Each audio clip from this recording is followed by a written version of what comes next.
y'all got questions, I got answers. Here we go. This is a frequently asked question on my page about the new age of relationships. Now, I understand times are changing, but that don't mean they have to. Somebody asked me, I believe yesterday or the day before, they said, Zach, I said yes. They said, how come relationships these days don't last the way that our grandparents' relationships did? Well, I said, well, that's a real easy question to answer, and I just so happen to have that answer right here. It's a new day and time, and people in today's society believe that they are entitled to something. Let me paint you a picture real quick, okay? Back in the day, man and woman got together, knew each other for a little while, got married, had a baby. That's what you did. Now, in that agreement, the woman is agreeing to be that man's woman, and the man's agreeing to be that woman's man. That used to hold a lot of credit. It don't hold shit no more. Back in them days, your man was the head of the household. What he said went. I'm not saying women can't have an opinion. That is the opposite of what I'm saying. I believe a woman is entitled to the same amount of opinions as a man does. But the woman also knew her place. While the man was the iron fist, made sure it had a roof over everybody's head and food on the table, the woman was a caregiver. She made sure everybody was taken care of, made sure everybody felt loved, made sure it was a home, and made sure that the family was close-knit.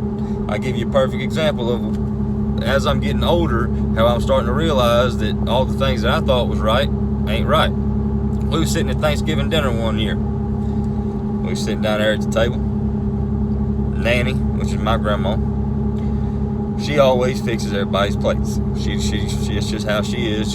That's what she likes to do, and what Nanny wants, Nanny gets, because I ain't getting on her bad side. Well,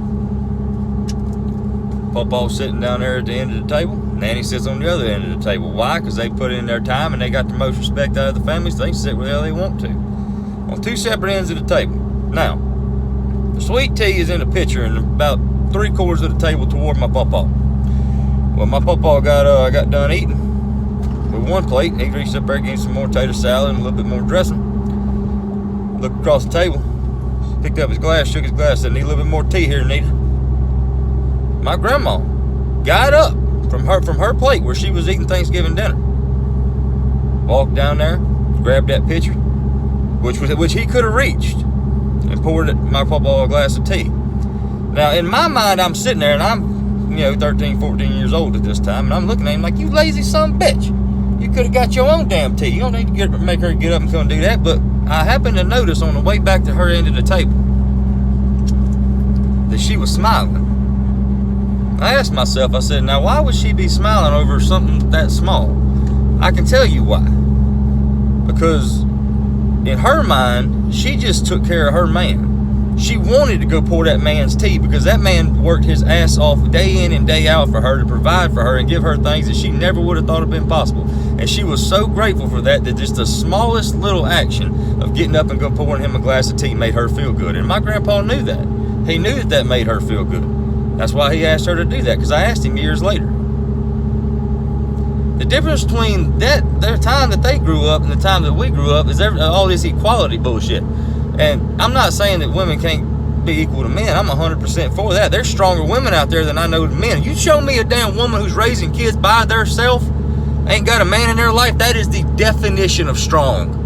The definition. A woman who's raising kids with no outside help, who gets up in the morning and grinds her ass off and takes care of her youngins and still gets them to damn cheerleading and baseball practice on time, that is the absolute definition of strong. You open up a dictionary, boom, strong. Picture of a woman, right there.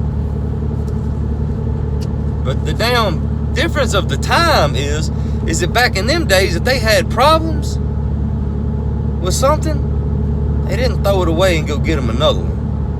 They fixed it. Now, I hope that answers y'all's question about what the difference of today's relationships and the old ones are. And that's the reason the old ones last and today's kind of feather out.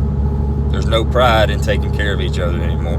And I get faulted for it all the time that I'm not in this new age shit. I believe in doing shit the old way. I believe the man needs to get up in the morning, put his work boots on, grind all day, come home to a hot cooked meal, and tell his woman how much he loves her.